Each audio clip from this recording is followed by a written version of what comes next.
Bonjour à tous, bienvenue dans ce numéro de Elles ont un truc en plus. J'ai le grand plaisir aujourd'hui d'interviewer Ruby Chatsi, qui est un des membres du groupe Les Pin-Up d'Alsace. Elle est magnifique, elle est flamboyante et elle a plein de choses à nous raconter sur sa vie de femme et de pin-up. Je vous laisse découvrir ce qu'elle a à nous dire. Ruby, merci d'être venue. Merci à toi de m'avoir invitée. D'avoir répondu à mon invitation, c'est très gentil. J'ai le plaisir de t'accueillir pour faire un portrait de femme, en l'occurrence une pin-up. Oui. C'est une première. Et c'est super parce que du coup, tu vas avoir plein de choses à nous raconter sur ta carrière, comment t'en es arrivée là, donner aussi des conseils aux auditrices et aux auditeurs. Et on va commencer d'ailleurs par comment en es-tu arrivée là ? Alors tu m'avais raconté que tu avais une formation de peintre en bâtiment. Oui, alors ça remonte, Ouais. Mais c'est vrai qu'à la base j'ai un CAP en peintre en bâtiment. Donc c'est tout ce qui touche à la peinture, à la tapisserie, au parquet. D'accord. Voilà, j'ai fait une formation dans un CFA pendant 2 ans. Bien. À la base. Et malheureusement je n'ai pas trouvé de travail derrière. Oui. C'était plus compliqué pour une femme de trouver un travail dans le bâtiment. Milieu très masculin. Exactement. Mais bon, il faut juste avoir beaucoup de caractère et en général ça passe. Et après, j'ai dû trouver très vite du travail. J'ai travaillé dans plusieurs boutiques de vêtements. Et un jour, j'ai découvert l'art de l'effeuillage et je me suis lancée. Waouh, super. Et tu m'avais expliqué que ton look un peu atypique, tu l'avais déjà cultivé dans ton adolescence. Oui.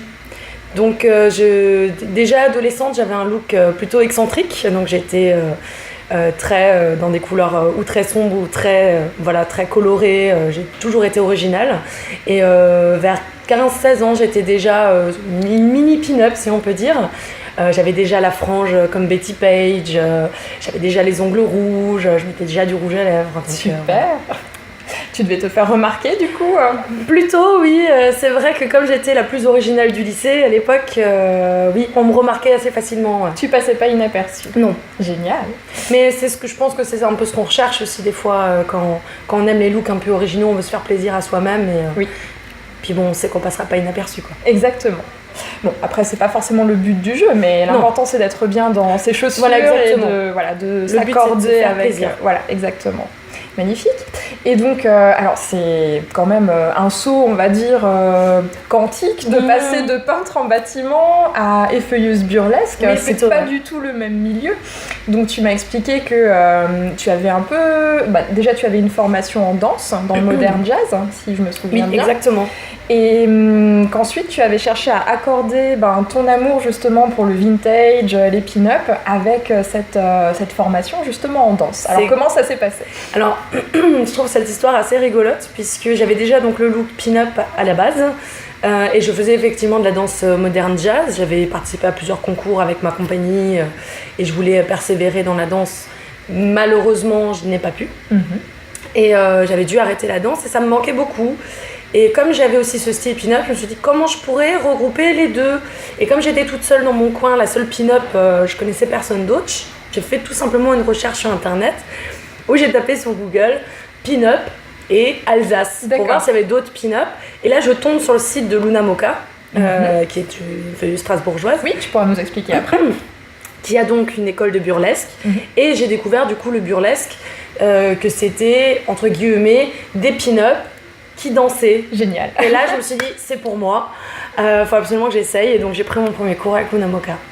Et t'as eu un peu d'appréhension quand t'as pris ton premier cours ? Alors j'ai eu très très peur. Je pense que Luna, qui est aujourd'hui ma collègue, m'en voudra peut-être de raconter cette histoire. Mais j'ai pris mon courage à 2 mains. Je l'ai appelée sur son portable pour réserver pour un cours d'initiation avec d'autres filles. Et elle m'a jamais rappelé. Et en fait, elle n'a pas décroché son téléphone. Elle m'a jamais rappelé et donc j'ai eu peur. Donc j'ai pas rappelé. Et je me suis dit, bon, c'est peut-être un signe du destin. Puis finalement, je me suis dit, bon, 3 semaines plus tard, j'ai rappelé. Et là, elle a décroché et j'ai pu venir.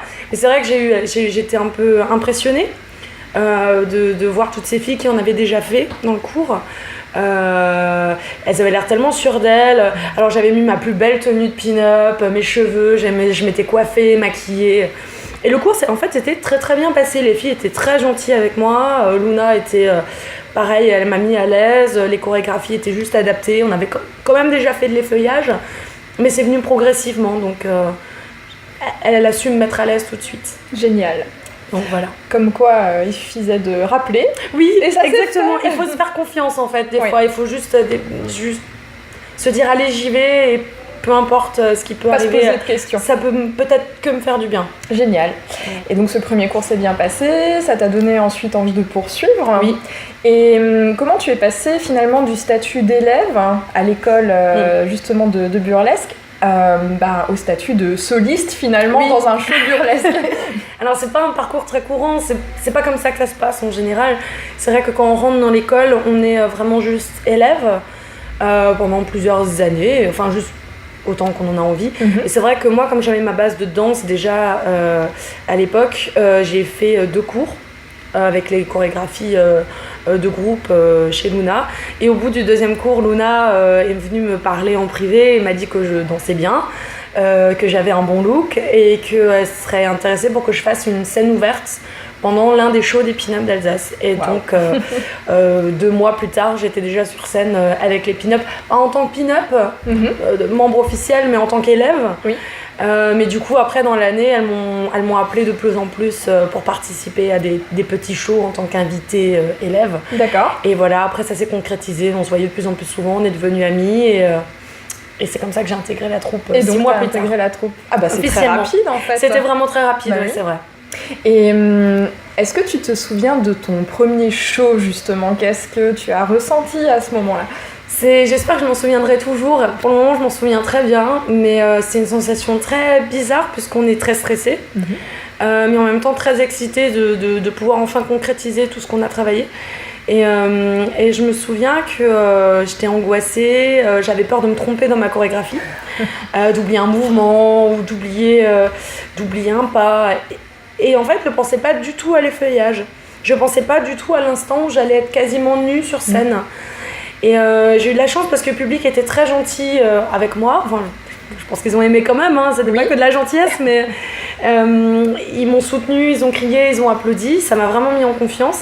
Et c'est seulement au moment où j'ai enlevé mon soutien-gorge, où il y a eu la révélation à la toute fin. Et j'ai pris ma pause de fin. Et là, je me suis dit, ça y est, j'ai enlevé mon soutien-gorge. Mais je suis nulle en fait. Oh bah ça va en fait, c'est cool. Et du coup j'ai salué et puis je suis sortie de scène et j'étais... Et t'étais contente de ta prestation? Je trouvais que c'était pas parfait évidemment, mais j'étais contente de l'avoir fait, de m'être mis ce challenge et de l'avoir surmonté. Sacré challenge, parce que c'est vrai que, en tout cas c'est une question qui moi m'a brûlé les lèvres. L'idée de se déshabiller finalement en public. Alors après c'est vrai que c'est très subtil, c'est très bien fait. J'ai eu l'occasion de voir un de tes shows, c'est vraiment très professionnel. Enfin, et tout est en subtilité, tout est bien amené. C'est rien de vulgaire ou quoi que ce soit. Non, pas du tout. C'est vraiment un spectacle incroyable et je trouve qu'on rend vraiment honneur à la féminité dans ce spectacle. C'est vraiment le but de cette discipline. Le burlesque c'est un art. C'est pas juste du on est stripteaseuse vraiment à la base, mais c'est pas que ça. Parce que on veut transmettre des choses en plus. Oui. On veut transmettre le pouvoir du corps et de la féminité. Il y a le mental qui joue beaucoup aussi. Quand on joue un personnage de femme forte sur scène, on veut le transmettre aux autres femmes ou aux autres personnes dans le public. Génial. Donc c'est pas du tout vulgaire. Alors on peut avoir des choses un peu plus poussées. Mais comme on ne montre jamais, on ne montre jamais complètement nos seins, on ne montre pas nos tétons. C'est vrai, vous avez des petits cache-tétons. Des nippies, on appelle ça. Voilà, oui. On ne montre pas les parties intimes, on laisse les gens deviner. Exact. Et puis on ne touche pas le public aussi. On n'est pas... c'est pas tactile entre guillemets. C'est pas comme comment on peut dire, un striptease traditionnel entre guillemets où vraiment on va au contact avec les personnes. Non. Là ça reste du show, du spectacle, quelque chose d'agréable à regarder. Et c'est vrai que peut-être cette distance, ça permet aussi d'être plus à l'aise quand on débute. Effectivement, il y a une genre de distance qui se crée avec, entre le public et les feuilleuses, puisque souvent les feuilleuses en imposent sur scène, mais ça reste quand même un spectacle proche du public parce qu'on leur transmet quelque chose. Alors oui, on va peut-être pouvoir toucher un spectateur mais il n'y a pas de... c'est pas indécent parce qu'on sait qui a le pouvoir à ce moment-là et c'est juste du partage et pas juste de l'excitation. Exact. Voilà. Et c'est vrai que dans le cadre du spectacle, où c'est très mis en scène, il y a des interludes justement où la meneuse de revue intervient, il y a vraiment quelque chose où le public est emporté en fait avec le spectacle et on a vraiment envie de s'y plonger. Je trouvais ça très intéressant parce qu'il y a... En fait, dans les spectacles vivants, que ce soit la danse, le théâtre, etc., il y a toujours un peu cette distance entre le public qui regarde et les artistes sur scène. Et là, en fait, pas du tout. On se sent vraiment impliqué dans tout ce qui se passe. C'est le but, en fait. C'est vraiment... le burlesque, c'est un art vivant. Il faut le partager avec le public parce que c'était quand même une discipline très populaire dans les... Voilà, ça a commencé il y a très très longtemps, dans les années 1800 raconte-nous déjà. Un petit peu. Alors, le burlesque, parce qu'on n'y connaît pas grand-chose. Le burlesque traditionnel, enfin le burlesque comme on le connaît aujourd'hui n'a évidemment rien à voir avec ce qui existait à l'époque, mais c'est vrai qu'on peut voir les premières prémices du burlesque dans les années 1800. D'accord. Avec le coucher d'Yvette. C'était une pièce de théâtre à la base qui se jouait à Paris où une femme se déshabillait lentement sur scène et préparait son coucher afin de se mettre nue dans son lit. Mais on ne la voyait jamais nue. La lumière s'éteignait juste au bon moment. C'était très suggestif. Et on voit déjà la suggestion qu'on a gardée aujourd'hui. Donc c'était le coucher d'Yvette. On peut même encore retrouver des vidéos sur YouTube. Ah ben je regarde. Si ça vous intéresse. Absolument. Alors c'est très rétro, donc c'est en noir et blanc, il n'y a pas de son, mais c'était déjà les premières vidéos érotiques si on veut. Oui. Et donc ça a perduré dans le théâtre. Puis après il y a eu l'ouverture évidemment des Folies Bergères, le French Cancan aussi a aidé aussi à l'imagerie du burlesque. Est-ce que c'est un peu, j'allais dire, la préhistoire du burlesque Oui, alors préhistoire n'est pas si vieille que ça. Non, mais dans l'idée de se dire il y a eu des prémices et ensuite ça a été codifié. Il y a eu Mata Hari aussi qui était une danseuse espionne un peu exotique qui dansait quasiment nue. Elle dansait pour un public relativement masculin quand même à l'époque. Et la petite anecdote dit que Mata Hari dans ses effeuillages n'enlevait que le bas. Donc elle, à l'époque, il y avait quand même un peu moins de pudeur, enlevait complètement tout le bas, mais gardait son soutien-gorge en métal, puisqu'elle elle estimait qu'elle avait des trop petits seins. Donc elle préférait juste montrer le bas. Elle était complexée. Elle était complexée, mais ce qui est joli dans cette anecdote, c'est qu'elle ne racontait jamais qu'elle était complexée. Elle disait que c'était un dieu indien qui lui avait arraché le sein par désir. D'accord, oula. Oui. Donc c'était très mystérieux. C'est très mystérieux, mais du coup ça a ajouté un peu plus de panache à son histoire. Alors en vrai c'était juste un défaut qu'elle voulait cacher, mais je trouve que ça ajoute un peu de... Et ça c'était dans les années... je dis pas de bêtises, c'est plutôt les années 1910-1900. D'accord, début du siècle dernier. Voilà. Et après il y a eu la fameuse Joséphine Baker aussi. Joséphine Baker, qu'on a eu la chance de voir aux Folies Bergères aussi. Et pour la Revue Nègre. Très grande danseuse et les danseuses à l'époque étaient souvent dénudées en fait. Et c'est là qu'après le mouvement en France a débuté et en parallèle après plus dans les années 1930 que les effeuilleuses américaines ont transporté le mouvement avec les Ziegfeld Follies. Ah ben oui, là c'est carrément dans le thème puisque du coup c'est quelque chose qui nous vient des États-Unis. Des États-Unis, voilà. La forme actuelle nous vient plus des États-Unis quand même. Où l'âge d'or c'était quand même dans les années 40 où il y avait de très grandes effeuilleuses pour l'époque comme Tempest Storm, on avait un peu Betty Page aussi, on avait Lily Saint-Cyr qui sont vraiment des grandes artistes et aujourd'hui on est leur héritage. Elles se sont battues à l'époque pour qu'on ait le droit de faire ça aujourd'hui parce qu'à l'époque c'était prohibé. Il y a eu la prohibition, elles allaient en prison pour ça. Pas d'alcool, pas de femmes nues, exactement. Rien du tout, Pas de femmes nues, pas d'alcool, pas de nudité, c'était assez strict. Et elles allaient régulièrement en prison pour ça. Et c'est de là aussi été inventé les nippies, puisque la nudité était interdite. Donc quand un policier rentrait dans l'établissement, et bien en fait elle se cachait juste les tétons. Pour qu'elle puisse dire ah mais non je ne suis pas nue, on voit pas mes tétons. Donc on a gardé du coup cet héritage aujourd'hui du nippies et aujourd'hui on peut s'effeuiller tranquillement et Voilà. partager ça avec le monde. Sans être mise en prison. Bon, sans être mise en prison, la liberté d'expression, Voilà, on a énormément de exactement. chance. Absolument. Voilà. Et puis bon, c'est vrai qu'après vous vous adressez à un public, on va dire averti, un public d'adultes. Après, j'ai vu de très jeunes gens aussi Oui. dans la salle de spectacle. Et puis c'est vrai que, mettre le corps à l'honneur, c'est intéressant. Oui. Ça permet de se décomplexer. Exactement. De sortir de sa Il coquille. n'y a pas de complexe à avoir, il n'y a pas de type de corps pour le burlesque. On peut être mince, grosse, avec des seins qui tombent, des petits seins, des gros seins, des cicatrices, des vergetures. C'est pas grave, c'est parce que c'est pas ça qu'on recherche dans le burlesque. D'accord. C'est la performance et l'acceptation. Ce qu'on veut voir, c'est juste des femmes qui se sentent belles. Et pas des femmes belles. C'est beau. Voilà. Ce sera ma punchline. Excellent. Mais oui. Et alors ça, c'est un côté aussi intéressant. C'est vrai qu'on a l'impression que c'est nos complexes dans le burlesque. Parce que on peut voir sur scène des femmes extrêmement pulpeuses, on peut voir des femmes beaucoup plus minces, des petites, des grandes. Enfin, il y a vraiment pour tous les goûts, j'allais Oui, dire. exactement, c'est vrai. Ouais. Et c'est aussi quelque chose qu'on vous enseigne quand vous apprenez le burlesque, à surtout vous accepter, ne pas C'est faire la de base. complexe. Ouais. Vraiment, c'est la première chose qu'on apprend dans les premiers cours. Avant même de vouloir se mettre nu, on apprend à marcher D'accord. en talons, parce que ça aide pour l'élégance et le maintien évidemment, mais ça aide pour la confiance en soi. Oui. D'apprendre à se relever, lever la tête et marcher avec fierté et apprendre à aimer ce qu'on a. D'accord. C'est vraiment ce qu'on apprend en premier avant même de vouloir apprendre à enlever un soutien-gorge ou autre chose. Ça, c'est l'étape suivante. C'est l'étape suivante, oui, parce qu'avant de vouloir enlever quelque chose, il faut être sûr de soi. Parce qu'il n'y a rien de plus gênant que de voir une fille qui ne se sent pas bien Oui. enlever ses vêtements. Ça rend très vite mal à l'aise. Exact. Voilà. Dommage. Oui, mais ça se travaille. Après, Oui. c'est pas quelque chose qu'on découvre du jour au lendemain.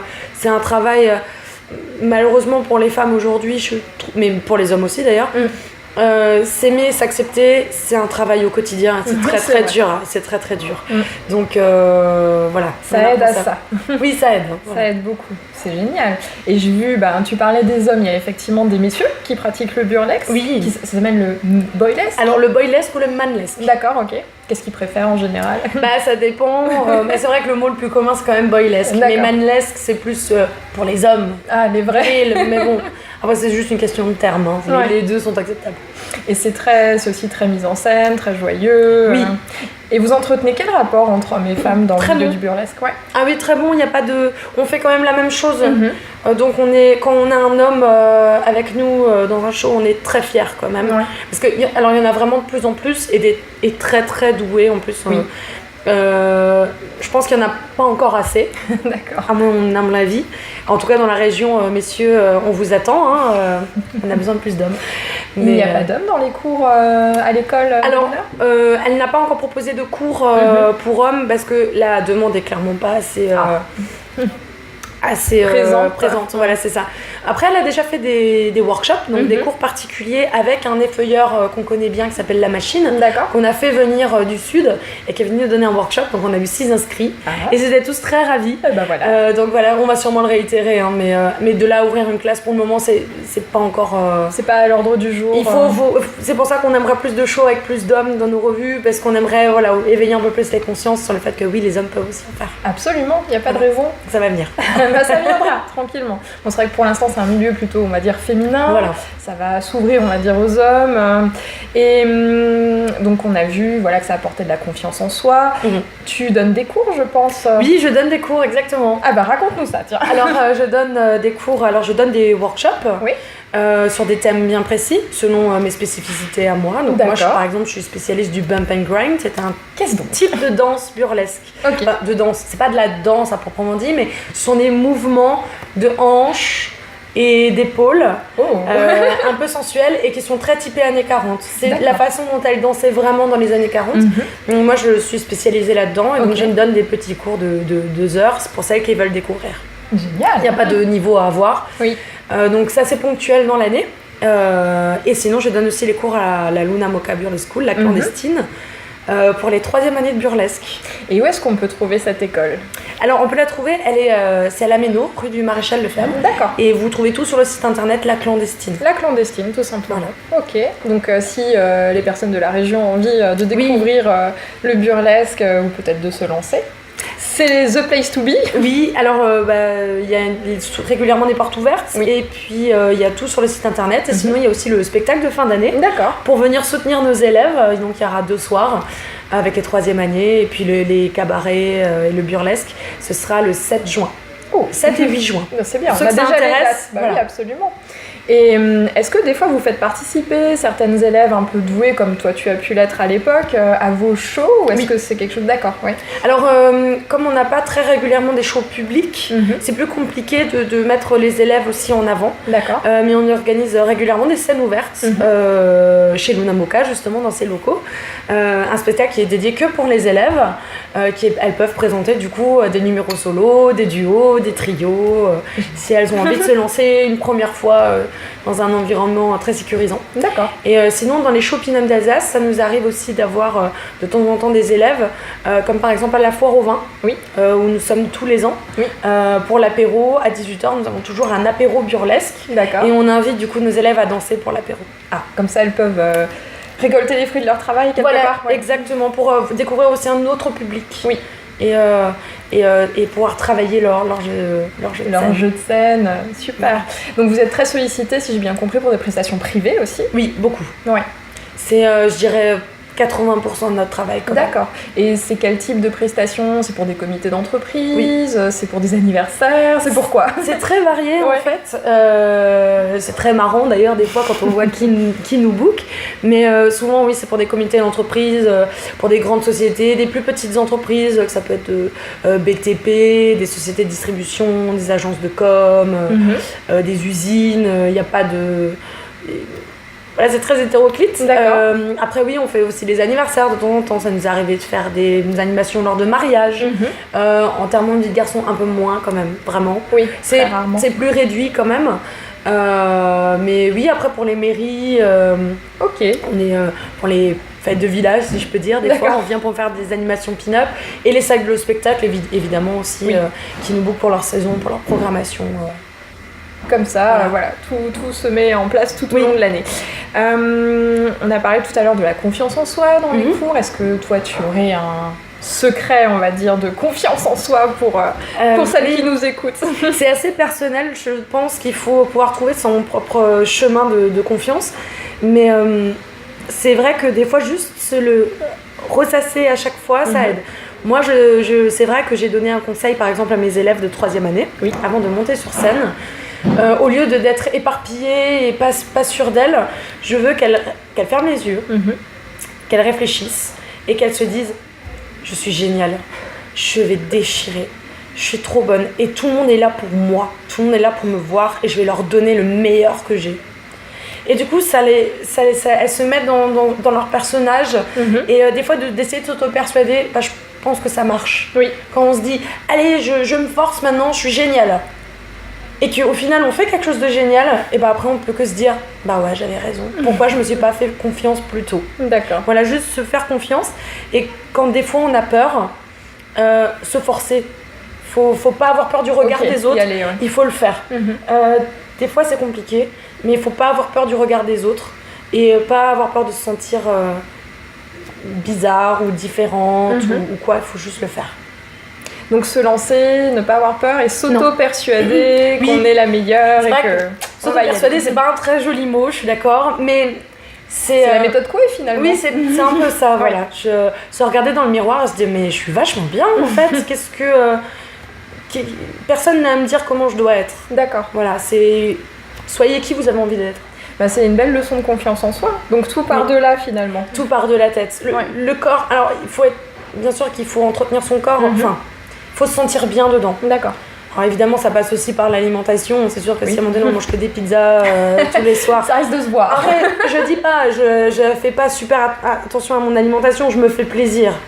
Mais si déjà je trouve qu'on se freine beaucoup à se faire plaisir, après on peut pas se sentir bien dans sa tête, donc pas bien dans son corps. C'est très vrai. Voilà. Tout à fait.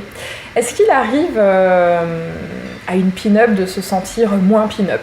Oui, j'avoue que en hiver c'est souvent le cas.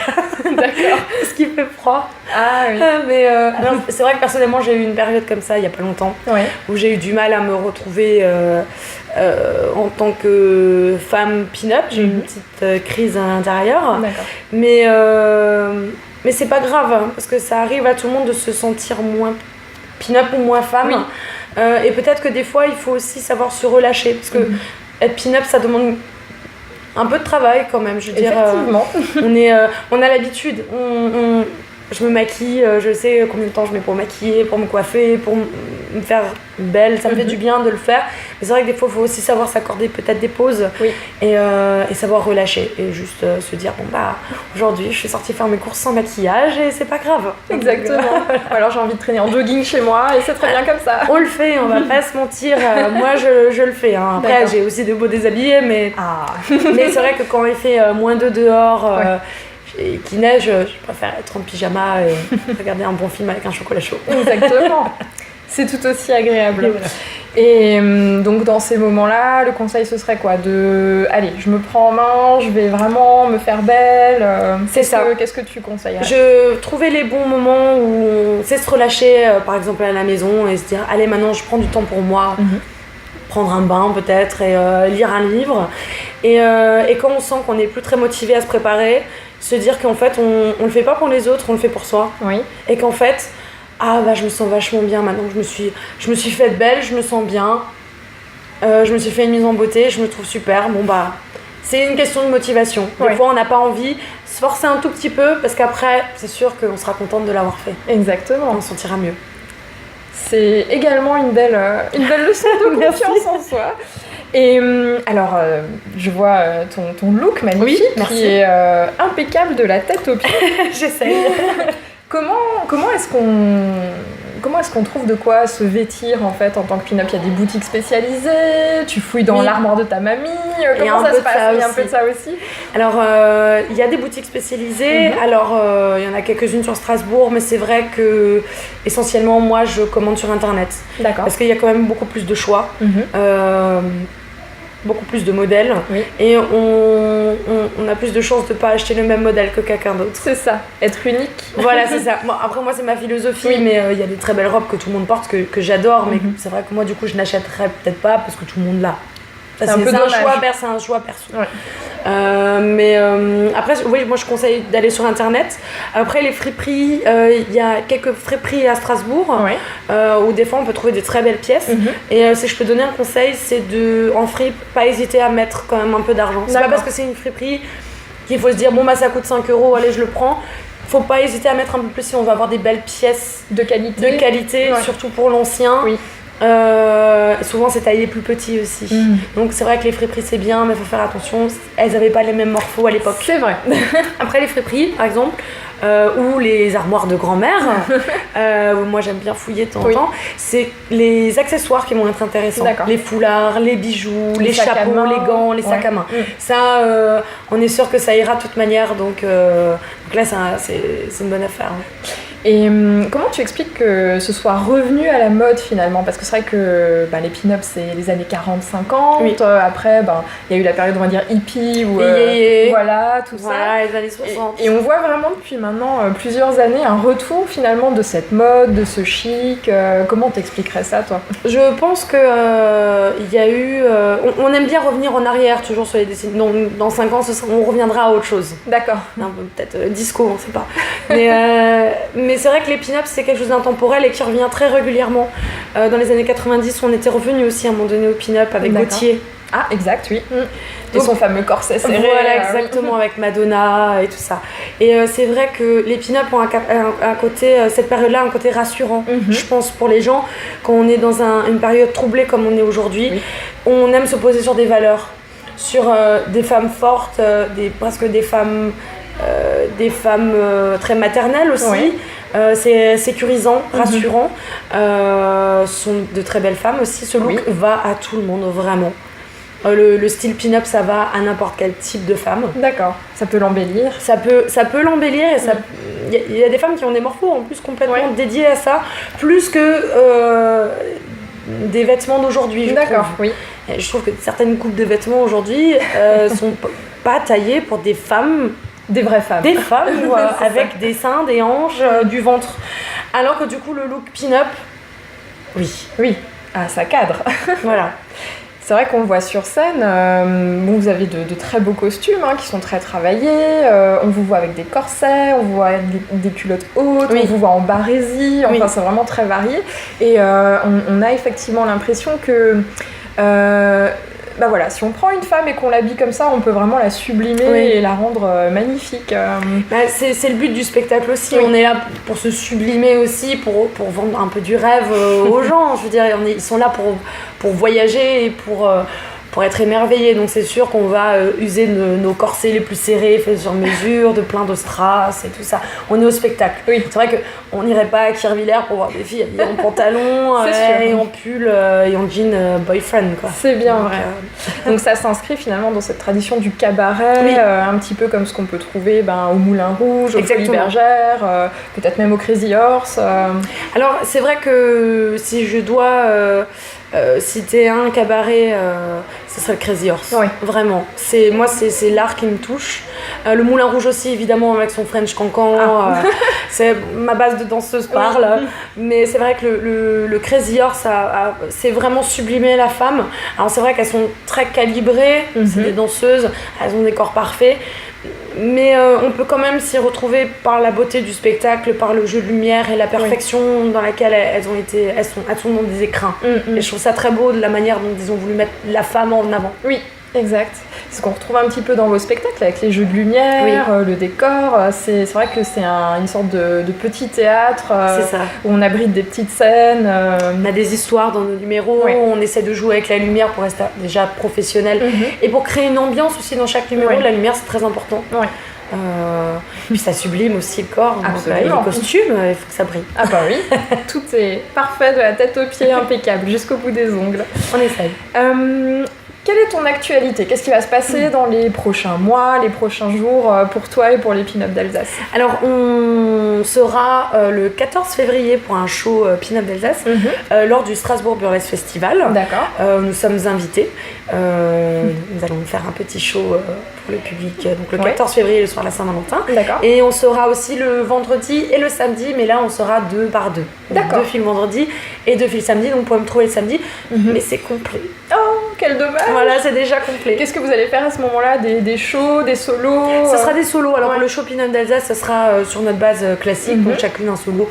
Un final grandiose, comme on sait bien les faire, et des petites animations en plus. D'accord. Et après, pour les autres soirs, ce sera effectivement des solos pour chacune. Ok. Voilà. Bon, parfait. Et puis en juin, on a des surprises à venir.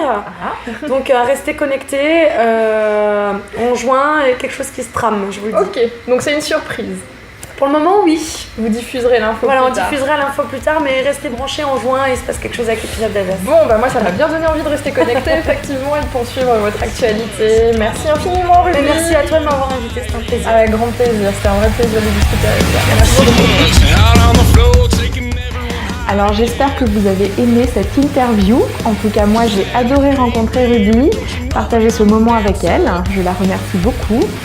Et on se retrouve très bientôt pour un nouveau numéro de Elles ont un truc en plus.